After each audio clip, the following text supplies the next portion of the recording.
आणि सूचना येतात हे पाहावं लागेल। अजय, धन्यवाद दिलेल्या माहितीसाठी। आणि यानंतर बुलेटिनमध्ये महत्त्वाच्या बातम्यांचा वेगवान आढावा।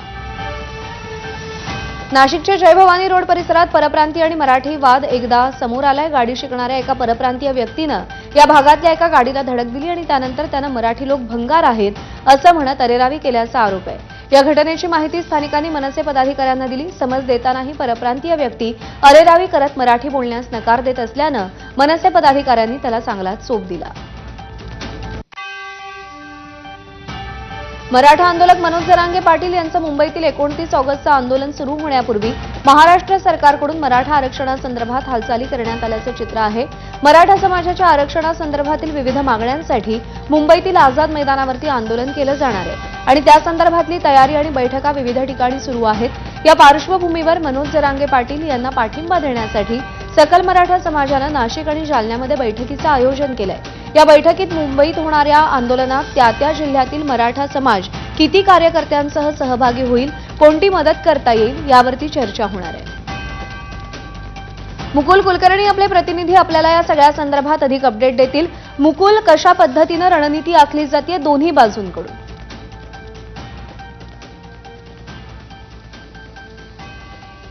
प्रज्ञा, राज्य सरकारकडनं एका बाजूला पावलं उचलली जात आहेत। मुख्यमंत्री उपमुख्यमंत्री हे स्वतः यामध्ये लक्ष देत आहेत आणि दुसऱ्या बाजूला मराठा समाज पुन्हा एकदा आक्रमक होत आहे। मराठा समाज एकवटला जात आहे आणि याच पार्श्वभूमीवर नाशिक आणि जालना या दोन जिल्ह्यांमध्ये आज बैठका होणार आहे। जालन्याची बैठक साधारणतः 11 ते 12च्या सुमारास सुरू होईल आणि नाशिकची बैठक 2 ते 3 वाजेच्या सुमारास सुरू होणार आहे। या बैठकांमध्ये प्रामुख्याने आंदोलनाला आपण कशा पद्धतीने पाठिंबा देऊ शकतो, जास्तीत जास्त मराठा समाज हा कसा एकवटला जाऊ शकतो आणि तो मुंबईमध्ये कसा जाणार या संदर्भातलं संपूर्ण नियोजन केले जाणार आहे। जर हे आंदोलन लांबलं तर पर्यायी व्यवस्था कशी केली जाणार आहे, पर्यायी कुमक कशी आपण मुंबईमध्ये धाडू शकू या संदर्भातलं देखील आजच्या बैठकीमध्ये विचारविनिमय होणार आहे, चर्चा होणार आहे। स्थानिक स्वराज्य संस्थांच्या निवडणुका अगदी तोंडावर आहेत आणि या निवडणुकीच्या पार्श्वभूमीवर आपलं शक्ती प्रदर्शन करायचं, मराठा समाजाची ताकद दाखवायची अशी रणनीती मराठा समाजाच्या माध्यमातून आखली जात आहे आणि त्याची चर्चा आजच्या दोन्ही जिल्ह्यांमधल्या बैठकांमध्ये होणार आहे। निश्चित, त्यामुळे या सगळ्यामधून दोन्ही बाजूंकडून रणनीती आखली जात असताना सुवर्णमध्य काय निघतो हे पाहावं लागेल। मुकुल, धन्यवाद दिलेल्या माहितीसाठी। मराठा आरक्षणासाठी पुन्हा एकदा मनोज जरांगेंनी आंदोलनाची हाक दिली। मात्र जरांगेंच्या आंदोलनाआधीच सरकारकडून हालचाली सुरू झाल्यात। राज्य सरकारनं मराठा समाजाच्या उपसमितीचं पुनर्गठन केलंय। मराठा समाजाच्या उपसमितीच्या अध्यक्षपदी राधाकृष्ण विखे पाटील यांची निवड झाली आहे। याआधी चंद्रकांत पाटील उपसमितीचे अध्यक्ष होते। जात प्रमाणपत्र देण्यात येणाऱ्या अडचणींबाबत निर्णय प्रक्रिया सुरळीत राबवणं, मराठा आंदोलक आणि शिष्टमंडळांशी चर्चा करणं या गोष्टी मंत्रिमंडळ उपसमितीच्या कार्यकक्षेत असतील। तर उपसमितीची कार्यकक्षा कशी असेल आपण पाहतोय। मराठा आरक्षणाविषयी प्रशासकीय आणि वैधानिक कामकाजाचा समन्वय ठेवणं, न्यायप्रविष्ट प्रकरणांमध्ये शासनाची बाजू मांडणाऱ्या समुपदेशींशी समन्वय साधणं आणि विशेष समुपदेशींना सूचना देणं, न्यायालयाच्या आदेशाच्या अंमलबजावणीबाबतची कार्यपद्धती ठरवणं, न्यायमूर्ती संदीप शिंदे यांच्या समितीसोबत समन्वय ठेवणं, मराठा आंदोलन आणि त्यांच्या शिष्टमंडळाशी चर्चा करणं, जात प्रमाणपत्र वाटपातील अडचणींबाबत निर्णय प्रक्रिया सुरळीत करणं,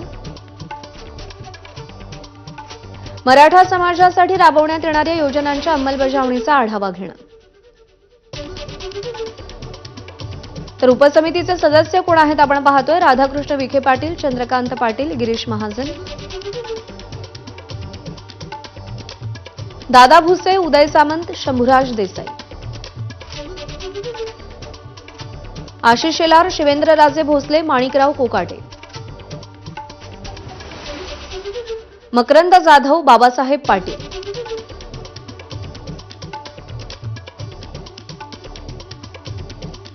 तर उपसमितीची वैशिष्ट्ये आपण पाहूया। ही जुनी समिती आहे 6 सदस्यांची, नवीन समिती 12 सदस्यांची असेल। चंद्रकांत पाटलांऐवजी राधाकृष्ण विखे पाटील उपसमितीचे अध्यक्ष असतील। जुने 6 सदस्य कायम ठेवत 6 नवे सदस्य नियुक्त करण्यात आले। भाजपचे आशिष शेलार, शिवेंद्रसिंग राजे भोसले हे मंत्री ही समितीवर आहेत। राष्ट्रवादीचे माणिकराव कोकाटे, मकरंद जाधव, बाबासाहेब पाटील हे मंत्री समितीवर आहेत. सामान्य प्रशासन विभागाचे सचिव मराठा आरक्षण उपसमितीचे सचिव आहेत.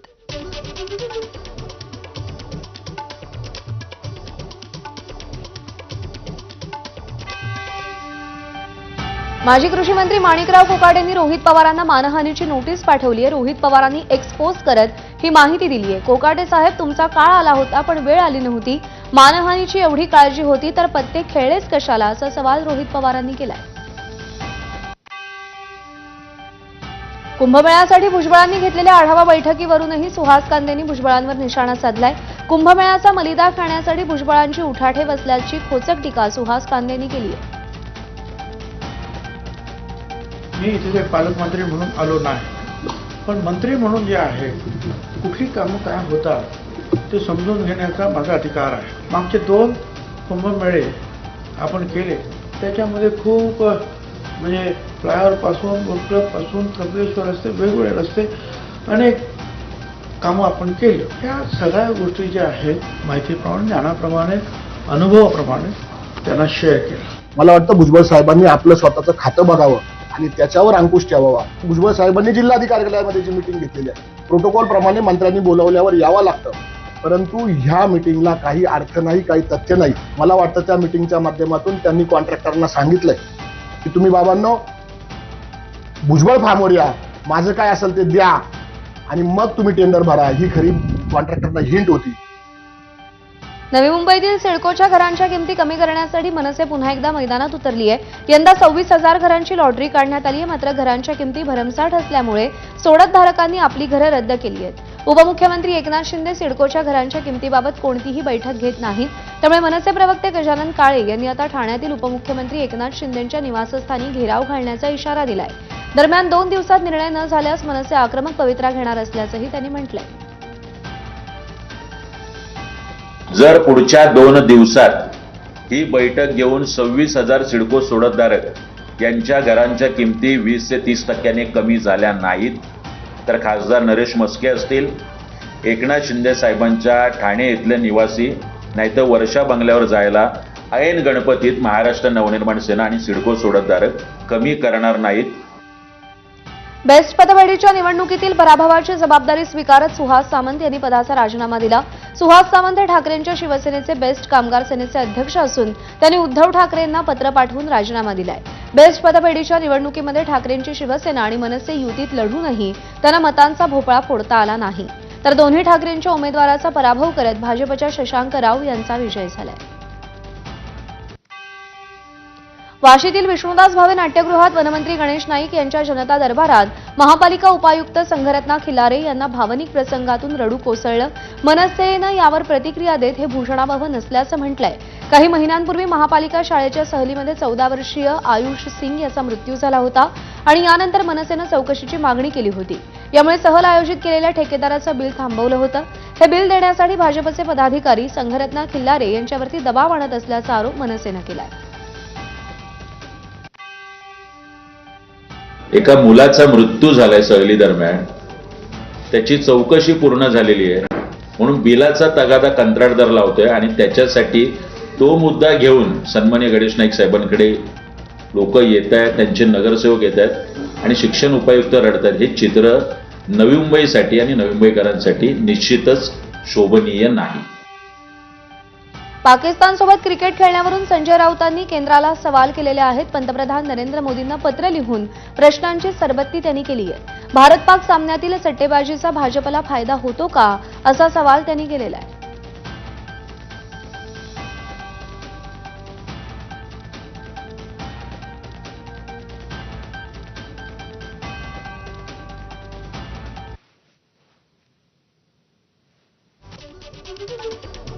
तर संजय राऊतांनी काय प्रश्न विचारलेत आपण पाहतोय. ऑपरेशन सिंदूर संपलं नाही तर पाकिस्तानसोबत क्रिकेट कसे खेळू शकतो. 26 महिलांचं सिंदूर पुसलं, त्या माता आणि बहिणींच्या भावनांचा विचार केला आहे का. पाकिस्तानसोबत क्रिकेट खेळलो नाही तर व्यापार थांबवण्याची धमकी ट्रम्प यांनी दिली आहे का. रक्त आणि पाणी एकत्र वाहू शकत नाही म्हणता रक्त आणि क्रिकेट एकत्र वाहू लागेल का?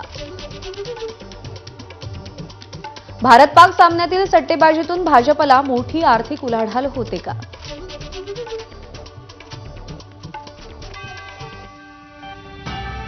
रविवारी म्हणजेच उद्या मध्य रेल्वेवर मेगा ब्लॉक आहे. परिणामी लोकल 15 मिनिटं उशिरानं धावणार आहे. विविध अभियांत्रिकी आणि देखभालीची कामं करण्यासाठी रविवारी मध्य रेल्वेवर मेगा ब्लॉक घेण्यात येणार आहे. माटुंगा ते मुलुंड अप आणि डाऊन धीम्या मार्गावर सकाळी 11:05 ते दुपारी 3:55 पर्यंत ब्लॉक असेल. ब्लॉक काळात मध्य रेल्वेवरील लोकल वाहतूक 15 मिनिटं उशिरा असेल. ठाण्यातून सकाळी 11:07 ते दुपारी 3:51 पर्यंत सुटणाऱ्या अप धीम्या मार्गावरील गाड्या मुलुंड इथे अप जलद मार्गावर वळवल्या जातील. शिळफाटा रोडवरील मानपाडा चौकात मेट्रोच्या कामामुळे रस्ता अरुंद झाल्यानं कंटेनरची धडक बसून बाईकस्वाराचा मृत्यू झाला. मोटरसायकलस्वार कंटेनरच्या मागच्या चाकाखाली आल्यानं ही दुर्घटना घडली. या घटनेची माहिती मानपाडा पोलिसांना मिळताच घटनास्थळी दाखल होत त्यांनी पंचनामा केलाय. पालघर जिल्ह्यातील सफाळे घाट पुन्हा एकदा खड्ड्यांमुळे चर्चेत आलाय. शुक्रवारी दुपारी मोठ्या खड्ड्यांमुळे दुचाकी घसरून रेवती किंद्रा या महिला गंभीर जखमी झाल्या. त्यांचा मुलगा मंगेश त्यांना बँकेत घेऊन जात असताना घाटातील खड्ड्यात अचानक गाडी गेल्यानं दुचाकी घसरली. स्थानिक युवकांनी तात्काळ मदत करत त्यांना सफाळे ग्रामीण रुग्णालयात दाखल केलं. या घटनेनंतर नागरिकांनी प्रशासनाच्या निष्काळजीपणावरती तीव्र संताप व्यक्त केला.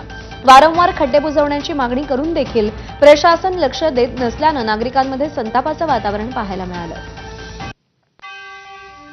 गोंदियाच्या खजरी इथं झालेल्या महिलेच्या हत्या प्रकरणाचा उलगडा झालाय. आधी आईची हत्या आणि नंतर 7 महिन्याच्या बाळाची विक्री केली. आरोपी अभिषेक तुरकर आणि मृत महिलेचे प्रेमसंबंध होते. आरोपीवर कर्ज असल्यानं महिलेची हत्या करून बाळाची विक्री करण्याचा कट रचण्यात आला.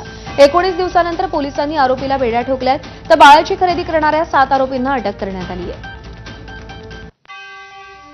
बीडमध्ये 2 दिवसांपूर्वी एका सरकारी वकिलानं आत्महत्या केल्याची घटना घडली होती. या प्रकरणी न्यायाधीशावरच गुन्हा दाखल झालाय. मृत वकिलाजवळ मिळालेली सुसाईड नोट आणि कुटुंबियांच्या तक्रारीनंतर न्यायाधीशासह इतर एका कर्मचाऱ्यावर गुन्हा दाखल करण्यात आलाय. सरकारी वकील विनायक चंदेल यांना न्यायाधीश रफिक शेख आणि एका कर्मचाऱ्याकडून वारंवार त्रास दिला जात होता. त्याला कंटाळून चंदेल यांनी आत्महत्या केली आहे. या प्रकरणी न्याय मिळावा अशी मागणी चंदेल यांच्या कुटुंबियांनी केली आहे. बुलढाण्यातल्या खामगावात मुंबईला जाणाऱ्या व्यापाऱ्याला मेहकर टोल नाक्यावर लुटण्यात आले. समृद्धी महामार्गावर त्याच्या वाहन चालकानं फ्रेश व्हायचे असं सांगून रस्त्याच्या कडेला कार थांबवली. तेवढ्यात शेषमलजी जैन यांच्या डोळ्यात मिरची पावडर टाकून दरोडेखोर 4.5 ते 5.5 किलो सोनं असलेली बॅग आणि रोकड घेऊन फरार झाले. त्यांचा कार चालक सुद्धा दरोडेखोरांच्या वाहनात बसून फरार झाला. पोलिसांनी तात्काळ नाकाबंदी केली असता दरोडेखोरांची कार अकोला जिल्ह्यातील पातूरजवळ आढळली. मात्र दरोडेखोर पसार झाले होते. सण आणि स्थानिक स्वराज्य संस्थेच्या निवडणुकीच्या पार्श्वभूमीवर अनुचित प्रकार घडू नये म्हणून अकोल्यातील पोलिसांनी 200 गुन्हेगारांची परेड काढली. जिल्ह्यातील तब्बल 8 पोलीस ठाण्यातील अट्टल गुन्हेगारांची अकोला पोलीस अधीक्षक कार्यालयामध्ये परेड काढण्यात आली. यावेळी पोलीस अधीक्षक अर्चित चांडक यांनी 200 गुन्हेगारांना तंबी देत कडक कारवाईचा इशारा दिला. गोंदियातील पुजारी टोला धरणाचे 8 दरवाजे उघडलेत. 8 दरवाजातून 1,75,706 क्युसेकनं पाण्याचा विसर्ग सुरू आहे. नदीकाठच्या गावांना सतर्कतेचा इशारा देण्यात आलाय. मध्य प्रदेश राज्यातील संजय सरोवरमधून देखील मोठ्या प्रमाणात पाण्याचा विसर्ग सुरू करण्यात आलाय. पाणलोट क्षेत्रात झालेल्या पावसामुळे पुजारी टोला धरणाच्या पाणी पातळीत वाढ झाली आहे. यामुळे धरण नियंत्रणाकरता जलाशय परिचलन आराखडाप्रमाणे धरणाचं गेट सुरू करून विसर्ग करण्यात आलाय. ठाण्याच्या विघ्नहर्ता गणेशाचं मोठ्या उत्साहात स्वागत करण्यात येत आहे. ओम सन्मित्रा मंडळ ठाण्याच्या विघ्नहर्त्याचं यंदाचं 48वं वर्ष आहे. 5 ताराचे मनोरे रचत गोविंदानं आपल्या लाडक्या गणरायाला सलामी देत दरवर्षीप्रमाणे यावर्षीही गणेशोत्सवानिमित्त पर्यावरणपूरक अशा चलचित्राचा देखावा करण्यात येणार आहे. आनंद दिघे यांची उत्सवाची परंपरा. आता उपमुख्यमंत्री एकनाथ शिंदे हे देखील गेल्या अनेक वर्षांपासून या मंडळाला भेट देत असल्याचं मंडळाचे अध्यक्ष विजय पडवळ यांनी सांगितलंय. आढावा घेतलाय हितेश पांचाळ यांनी. गणेशोत्सव काही दिवसांवरच ठेपला आहे आणि ठाण्यामध्ये गणरायाचं आगमन आपल्याला पाहायला मिळतंय. ठाण्यातील पडवल नगर या परिसरामध्ये आता ठाण्याच्या विघ्नहर्त्याचं आगमन चालू आहे आणि दुसरीकडे गोविंद जे पथक आहे त्यांच्या माध्यमातून मनोरे रचत गणरायाला आता सलामी देण्यात येणार आहे. आपण जर पाहिलं की मोठ्या उत्साहाने महाराष्ट्रामध्ये मोठ्या गणरायाचा उत्सव आहे मोठ्या प्रमाणात आपल्याला पाहायला मिळतोय. पूर्ण पडवल नगर परिसरामध्ये एक उत्साह असं वातावरण आपल्याला दिसून येत आहे. गणरायाचं आगमन झालेलं आहे. सुबक अशी मोठी मूर्ती या ठाणेच्या विघ्न अर्थाची आपल्याला पाहायला मिळते. व्हिडिओ जर्नलिस्ट विनय राजवरकर, इथेच पांचाळ, एबीपी माझा, ठाणे. गणेशोत्सवाला अवघे काही दिवस शिल्लक असताना गणेश मूर्तींचं माहेरघर ओळखल्या जाणाऱ्या पेणमधील मूर्तिकारांची लगबग सुरू झाली आहे. सध्या मूर्तींवर शेवटचा हात फिरवतायत. सध्या पेणमध्ये 550 चित्रशाळा आहेत. दरवर्षी 32 लाख गणेश मूर्ती या पेणमध्ये बनवल्या जातात. त्यामुळे जवळपास 100 कोटी इतकी रुपयांची उलाढाल सुद्धा होत असते. आमच्या महिला वर्ग ज्या आहेत त्या खूप सुंदर पद्धतीने काम करतात. गणपतीला धोतर लावणं, त्याच्यानंतर पगडी बांधणं किंवा फेटा बांधणं, ज्वेलरी वर्क करणं, ही आत्ताची जी महत्त्वाची कामं आहेत ती आमच्या सगळ्या महिला वर्ग करतात आणि यामुळे त्यांना एक चांगला रोजगार उपलब्ध करून मिळालेला आहे. खूप सुंदररित्या सगळ्या पद्धतीची कामं चालू आहेत आणि शेवटच्या टप्प्यात आलेलो आहोत आम्ही. पेडला जवळजवळ 2 ते 2.5 लाख लोक 12 महिने ह्या गोष्टीवर उपजीविका करतात. त्यामुळे ज्याला आपण एम्प्लॉयमेंट जनरेशन म्हणतो ते गव्हर्नमेंटचा कुठलाही मदत न घेता जे आपोआप जनरेट झालेलं आहे त्यामध्ये पेणचं खास वैशिष्ट्य आहे. आणि आता काम शेवटच्या टप्प्यात आहे. यंदाही खूप प्रगती आहे, खूप वाढ आहे, अनेक कारखाने निर्माण होत आहेत, अनेकांना नवीन रोजगार मिळत आहे. पुण्यातल्या गणेशोत्सवाचा वाद अखेर मिटलाय. परंपरेनुसार पुण्यातील विसर्जन मिरवणूक होणार आहे. पुण्यामध्ये गणेश मंडळांच्या प्रतिनिधींची खासदार मुरलीधर मोहोळ यांच्यासोबत सर्किट हाऊस इथे बैठक झाली. या बैठकीमध्ये विसर्जन मिरवणुकीच्या वादावर तोडगा निघाला. सकाळी 9:30 वाजता मिरवणुकीला सुरुवात होणार आहे. आम्ही मनाने सगळे एकच आहोत, पण कुठे विचारात थोडीफार भिन्नता होती. पण आज आम्ही सगळे एकत्र बसलो. मानाचे गणपती असतील, आमचे इतर सगळे महत्त्वाचे गणपती मंडळ असतील, सगळे एकत्र बसलो आणि आज हे सगळे विषय संपले. सगळ्यांनी एकत्र बसून हे केलं. आज असं ठरलं की 10:30ची मिरवणूक आमची सकाळची मानाची गणपती ती 9:30ला निघेल. पथकांची संख्या कमी केली जाईल. स्थिर वादन कुठं होणार नाही. 2 मंडळामध्ये अंतर पडणार नाही आणि मागच्या वर्षीच्या मिरवणुकीचे जे क्रमांक असतील मंडळांचे तेच यावर्षी कायम राहतील. पुण्याचा गणेश उत्सव हा नेहमीप्रमाणेच अत्यंत उत्साहानं आणि आनंदानं साजरा होईल. हैदराबादमधील एका गणेशोत्सव मंडळानं ऑपरेशन सिंदूरचा देखावा साकारलाय. पहलगाम हल्ल्यात उत्तर देणारा वायुसेनेतील जवानाचा रूपातला बाप्पा विराजमान झालाय. या देखाव्यात ब्रह्मोससह विविध मिसाईल्सही दाखवण्यात आले. ऐन गणेशोत्सवात कोकण रेल्वेचं वेळापत्रक कोलमडलंय. गणेशोत्सवाच्या जादा रेल्वे गाड्यांच्या संख्येमुळे वेळापत्रक कोलमडलंय. कोकण कन्या तब्बल 3 तास उशिरा धावतीये. तुतारी एक्सप्रेस 1.5 तास, राजधानी एक्सप्रेस 4 तास उशिरानं धावतीये. पनवेल सावंतवाडी तब्बल 3.5 तास उशिरानं, तर सीएसएमटी गणपती स्पेशल 2 तास उशिरानं धावतीये. सावंतवाडी गणपती स्पेशल 2 तास उशिरानं धावतीये. गणेशोत्सवासाठी कोकण रेल्वेच्या 325हून अधिक फेऱ्या आहेत.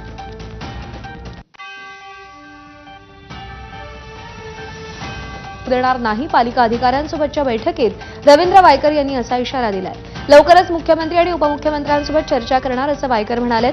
मुंबईतील सार्वजनिक गणेशोत्सवाच्या तयारीचा रवींद्र वायकर यांनी आढावा घेतला.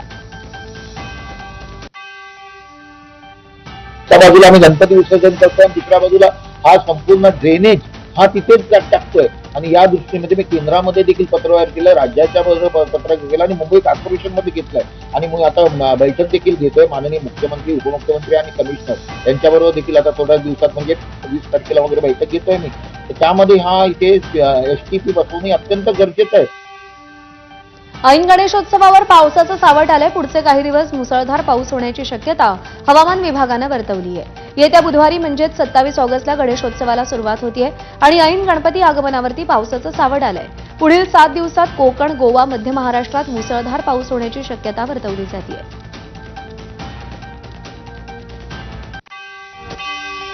आणि या महत्त्वाच्या बातम्यांसह बुलेटिनमध्ये आपण आता इथेच थांबूया. थोड्याच वेळात पुन्हा भेटूया नव्या अपडेट्ससह. पाहत रहा एबीपी माझा.